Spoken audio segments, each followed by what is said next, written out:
Pourquoi croit-on toujours l'argumentaire de quelqu'un qui prétend baser son analyse sur la science? C'est un biais dont G-Milgram, un youtubeur qui dénonce des arnaques, a su profiter en s'attaquant frontalement à la lecture rapide. En résumé, les techniques mises en avant par les partisans de la lecture rapide ne reposent sur aucune validité scientifique. Et ça a très bien marché. Même Hugo Décrypte, qui avait pourtant mis la lumière sur la lecture rapide, a décidé de supprimer sa vidéo à la suite de cette enquête. Alors cette vidéo-là, je l'ai supprimée. Je vous invite à voir la vidéo de G-Milgram si vous voulez en savoir plus, déjà sur ce que dit la science. Mais quand on fait une rapide recherche, on se rend vite compte que Milgram s'est inspiré très fortement pour débunker la lecture rapide des vidéos d'un youtubeur américain hyper connu pour ses analyses. Donc on pourrait penser qu'ils ont abouti à la même conclusion. Sauf que pas du tout. Notre enquêteur américain est clair sur le fait que la lecture rapide est une discipline efficace et accessible à tous. Mais alors pourquoi Milgram ne vous en parle pas? Pourquoi vouloir vous cacher cette vérité?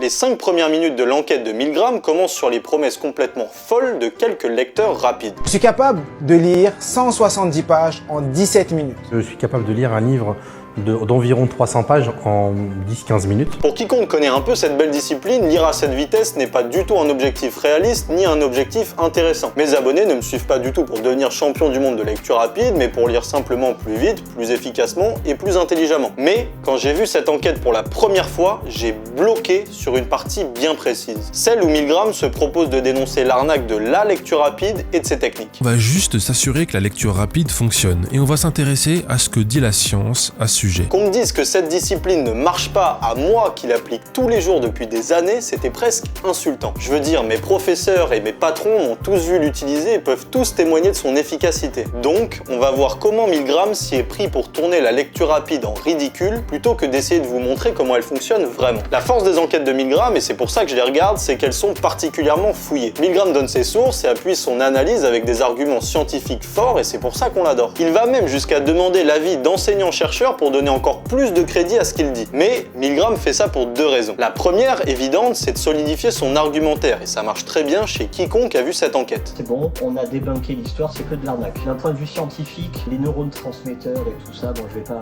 citer des noms savants, c'est pas possible. Mais en pratique, ce qui fonde la légitimité d'une enquête, ce n'est pas uniquement la qualité des arguments avancés, c'est aussi la manière qu'on a de les présenter. Et sur ça, Milgram est très fort. En fait, la deuxième raison d'utiliser la science consiste justement à créer ce qu'on appelle une force d'autorité. Petit détour très enrichissant par la psychologie pour comprendre ce biais cognitif si efficace qui, assez paradoxalement, a été découvert par l'expérience de Milgram. Le psychologue Stanley Milgram, à ne pas confondre avec d'autres enquêteurs, a démontré que des individus, s'ils sont convaincus qu'une personne fait autorité, par son poste, son charisme ou encore ses arguments, auront tendance à lui donner facilement raison et à croire aveuglément à tout ce qu'il dit, quitte à leur faire croire les plus grosses bêtises. Et ça marche très bien. Mais comment dans ce cas faire la différence entre de vrais arguments scientifiques qui visent à démontrer et convaincre et un argumentaire factice qui vise lui à persuader? En fait, c'est beaucoup plus simple qu'on ne le pense. Regardons en quoi consiste l'argumentaire si spécial de Milgram pour essayer de démonter la lecture rapide par des arguments d'autorité.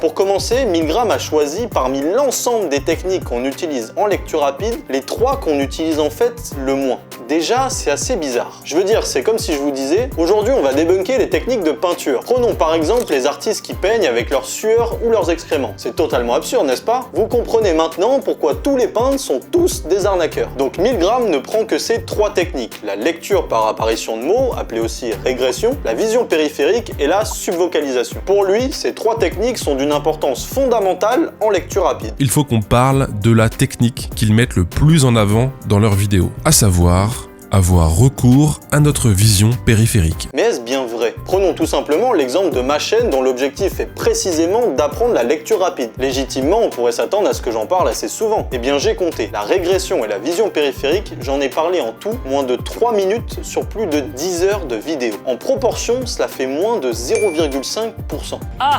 En fait, ça vous démontre 2 choses. Déjà, que je ne les utilise quasiment pas quand je fais de la lecture rapide. Milgram démontre ici la pertinence de ce qu'on appelle l'effet Dunning-Kruger, que je laisse Étienne Klein, physicien et philosophe des sciences, nous résumer. L'ultra-crépidarianisme est un mot savant pour dire que souvent on parle avec assurance de choses que nous ne connaissons pas. Et c'est dérivé d'une locution latine qui est sutor ne supra crepidam, qui veut dire en gros que le cordonnier ne doit pas parler au-delà de la chaussure.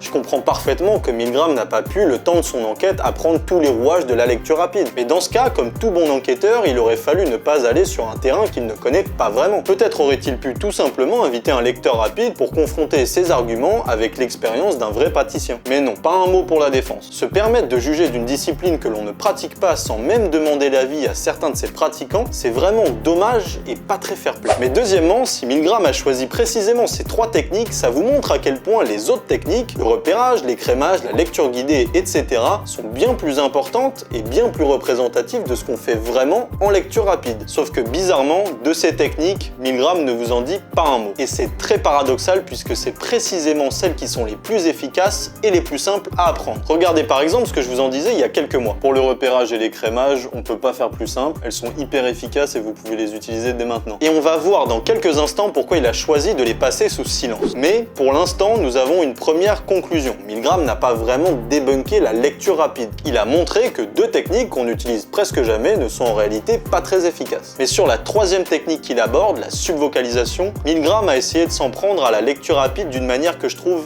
étonnante. La subvocalisation, cette voix que vous avez naturellement quand vous lisez, j'en ai parlé à de nombreuses reprises sur ma chaîne, donc je voulais absolument voir ce que Milgram allait en dire. Pour les partisans de la lecture rapide, cette petite voix intérieure, elle nous ralentirait énormément. Et donc pour lire vite, il faudrait supprimer cette petite voix ou la diminuer, en tout cas il faudrait lutter contre elle. J'ai moi-même fait la même erreur en vous disant d'arrêter de subvocaliser dans ma vidéo dédiée à cette technique. La première étape pour toute personne souhaitant débuter dans la lecture rapide, c'est justement d'arrêter de subvocaliser. Bon, c'était la 2e vidéo que je faisais sur ma chaîne, rien qu'à voir l'intonation et le décor, ça sent bien le débutant. Et je vous présente mes excuses pour ça. Mais depuis, je me suis repris des dizaines de fois en vous disant qu'il ne s'agissait pas du tout de supprimer cette subvocalisation, mais simplement de l'atténuer, d'accélérer son rythme. Et c'est logique quand on y pense. Si vous lisez philosophie occidentale et philosophie occidentale, vous lisez plus rapidement. Et pourtant, vous comprenez la même chose. Mais ce petit gain de temps cumulé sur des milliers de mots, ça crée un gain de temps beaucoup plus important. Que ça ne vous intéresse pas de lire comme ça, aucun problème. Encore aujourd'hui, je subvocalise très souvent et ça ne m'empêche pas du tout de faire de la lecture rapide. Mais que vous me disiez c'est complètement faux et ça ne marche pas, eh bien je vous invite tout simplement à prendre un chronomètre. C'était donc un pur abus de langage. En fait, je vous ai même dit que cette technique n'était même pas importante, voire même qu'elle est presque inutile pour progresser en lecture rapide. Vous pouvez d'ailleurs encore subvocaliser, franchement c'est pas problématique à ce rythme-là. Et en vrai, pour en rassurer certains, croyez-moi, il y a encore pas mal de caps que vous pourrez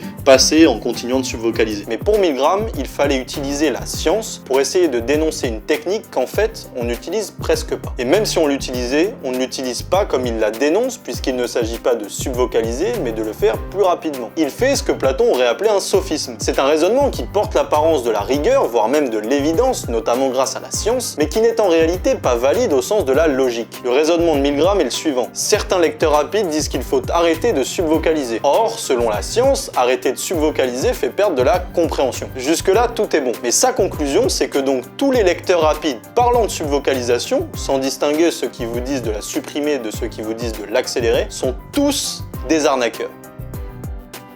Pour quiconque pratique un peu la lecture rapide, et Dieu merci mes abonnés ne sont pas tombés dans le panneau, cette phrase est en fait totalement fausse. Cette dernière phrase permet à Milgram de mettre tout le monde dans le même panier, ce qui est justement la négation même d'une bonne enquête qui doit pouvoir dissocier le vrai du faux, les arnaqueurs des vrais praticiens. Paul Valéry le disait en fait beaucoup mieux que moi. Qui ne peut attaquer le raisonnement attaque le raisonneur. Milgram n'a pas différencié la mauvaise explication d'une technique de lecture rapide de la technique elle-même. Et en prétendant qu'il a débunké une mauvaise explication, il laisse penser qu'il a débunké la technique elle-même. Mais comme on vient de le voir, c'était pas du tout le cas. Mais en vérité, je comprends Milgram. Quand on fait des enquêtes sur YouTube, il faut pouvoir débunker quelque chose à la fin. Quitte à ce qu'on essaye de débunker une discipline qui en fait marche très bien. On sait très bien que la nuance ne plaît pas beaucoup quand on est spectateur sur YouTube. Regardez ce que nous dit Étienne Klein. Peut-être que la nuance, excusez-moi, mais c'est peut-être un peu emmerdant. Et les gens qui parlent sans nuance donne l'impression d'avoir raison. Aujourd'hui, il faut dénoncer, même si ça revient à mal argumenter et à induire les autres en erreur. Mais à nouveau, quelque chose de plus grave à mes yeux a été passé sous silence par Milgram. Quand il prétend adopter une démarche scientifique et qu'il ne mentionne pas une vidéo pourtant très connue qui contredit son debunk, là, on dépasse clairement les bords. En fait, j'ai deux preuves que la lecture rapide fonctionne parfaitement. La première, je vous l'ai dit plus tôt, j'en fais tous les jours pour mon travail et mes études. Mais naturellement, je ne pourrais pas vous convaincre de l'efficacité de la lecture rapide comme ça. Donc, je vais vous le montrer présente dans mes vidéos chaque semaine. Dans celle-ci, vous pourrez me voir appliquer ma méthode APL pour lire un gros livre d'histoire passionnant en moins d'une heure. Je me filme sur toutes les phases de la lecture, de la préparation à la phase de périmètre jusqu'à la lecture elle-même, et je vous montre en temps réel comment je m'y prends. Mais si vous êtes encore sceptique, et c'est normal de l'être, la deuxième preuve vous plaira particulièrement. Je vous présente Thomas Frank. Are there ways you can legitimately increase your reading speeds? Vous l'avez reconnu, c'est le même youtubeur dont Milgram s'est fortement inspiré en reprenant les trois mêmes techniques qu'il a débunkées en lecture rapide. Mais Thomas Frank, à la différence de Milgram, a voulu aller plus loin. Il a voulu démontrer que s'il existe bien des arnaques, il existe aussi des techniques de lecture rapide qui fonctionnent parfaitement. Oh, I believe that there are. Il va même jusqu'à montrer que plein de gens ne faisant pas de lecture rapide en font en fait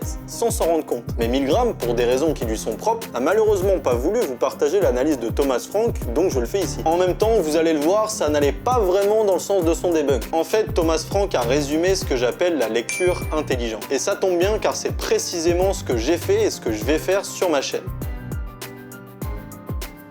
Paradoxalement, en dénonçant les arnaqueurs, il me donne l'opportunité de mettre la lumière sur l'efficacité assez dingue de cette discipline. Mon projet à travers cette chaîne, c'est d'aider les étudiants et les professionnels à lire, synthétiser et apprendre différemment et surtout intelligemment. Pour ça donc, on va partir des techniques de lecture rapide qui fonctionnent, donc la subvocalisation rapide qu'on a vu tout à l'heure, la lecture guidée, l'écrémage, le repérage et plein d'autres. Par exemple, Thomas Frank martèle que le repérage et l'écrémage, c'est redoutable comme technique. Now, my favorite method of skimming is one that Cal Newport came up with called pseudo-skimming. Comme je vous le répète souvent, vous êtes déjà très probablement des lecteurs rapides. Quand vous regardez vos mails le matin et que vous en avez 30 en attente, vous remarquerez que vous triez très rapidement les mails d'arnaque et ceux beaucoup plus importants de votre patron sans pour autant tout lire. Vous faites sans vous en rendre compte du repérage, de l'écrémage et même du balayage, trois techniques que Milgram n'a pas pu débunker. Et pourquoi? Parce qu'elles fonctionnent, vous les pratiquez tous les jours. Par contre, peut-être ne savez-vous pas l'appliquer à tous les supports écrits. C'est précisément là tout l'intérêt de la lecture intelligente. Je vais vous montrer comment appliquer ces techniques en fonction de la structure des documents sur laquelle vous travaillez. Vous ne lirez pas de la même manière une dissertation de philosophie faite par Emmanuel Macron, un rapport de la Banque mondiale ou les comptes financiers de Bernard Arnault. C'est évident pour tout le monde, mais ça demande un peu d'entraînement. Mais en fait, la lecture intelligente va encore plus loin. Elle fait intervenir des méthodes pour être plus concentré, pour être capable de lire plus souvent et sur de plus longues durées. Elle amène aussi à réfléchir à votre cadre de lecture, à la situation dans laquelle vous lisez et apprenez quelque chose. On va apprendre donc à définir et à trouver l'information que vous cherchez vraiment en fonction de vos besoins, du temps qui vous est imparti et de qui vous demande cette information. Et Thomas Frank le dit comme moi, l'intuition première qu'on a quand on commence la lecture intelligente, c'est que lire intelligemment n'a de sens que si l'on apprend intelligemment. C'est pourquoi je vais vous montrer progressivement le prolongement de cette lecture intelligente qui est le mind mapping, une discipline complémentaire de la lecture rapide dont Milgram n'a pas du tout parlé. C'est une approche de la connaissance basée sur les capacités mémorielles et cognitives propres à chacun. Une vision du savoir en arborescence avec une dimension artistique forte et des résultats plus qu'efficaces pour apprendre. Mais je sais que ça ne convaincra pas tout le monde. La vidéo de Milgram a dégoûté des dizaines de milliers de personnes avant même qu'ils n'aient pu se faire leur propre opinion. Désormais, ce sera un réflexe pavlovien pour beaucoup de monde que d'associer lecture rapide à arnaque. C'est triste pour un passionné comme moi de voir qu'on peut détruire une discipline aussi prometteuse avec des arguments démagogiques mais très efficaces pour faire le buzz. C'est triste, mais ça ne m'arrêtera jamais de vous prouver l'efficacité radicale de ces méthodes qui sont devenues pour moi des outils de travail et surtout de véritables passions. Le but de mes vidéos, c'est de vous les partager pour que vous les utilisiez dès maintenant. Comme le disait magnifiquement Gandhi, l'exemple n'est pas le meilleur moyen pour convaincre, c'est le seul. Ça tombe bien, c'est ce qu'on va faire ensemble.